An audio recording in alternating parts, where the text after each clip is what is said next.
Qadınların cəhənnəm əzabı. Vay olsun o qadına ki, ərini qəzəbləndirər.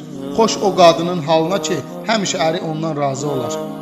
Bir qadın saçlarından asılmışdı və başının iliyi qaynayırdı. Allah Resulü sallallahu aleyhi və səlləm buyurdu: Ey qızım, saçından asılmış qadın saçlarını naməhrəmin yanında örtmürdü. Bir qadının başı it başı, bədəni eşşək bədəni idi və o min cür əzaba düçar olmuşdu. Allah Resulü sallallahu aleyhi və səlləm buyurdu: Başı it başı, bədəni eşşək bədəni olan qadının söz gəzdirirdi və çox yalan danışırdı.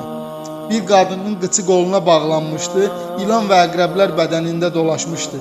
Allah Resulü sallallahu aleyhi və səlləm əlləri ayaqlarına bağlanmış, ilan və əqrəblər bədənində dolaşmış qadın təmizliyinə diqqət etmirdi, qüsullu halda gəzirdi. Bir qadın odda qızarmış qayçı ilə bədənini qabaqdan və arxadan kəsirdi. Allah Resulü sallallahu aleyhi və səlləm bədənli odlu qayçı ilə doğrayan qadın kişilər ona baxıb ləzzət alsınlar deyə özünü bilərəkdən naməhrəm kişilərə göstərirdi. Bir qadın dilindən asılmışdı və cəhənnəmin qaynar suyu boğazına tökülürdü.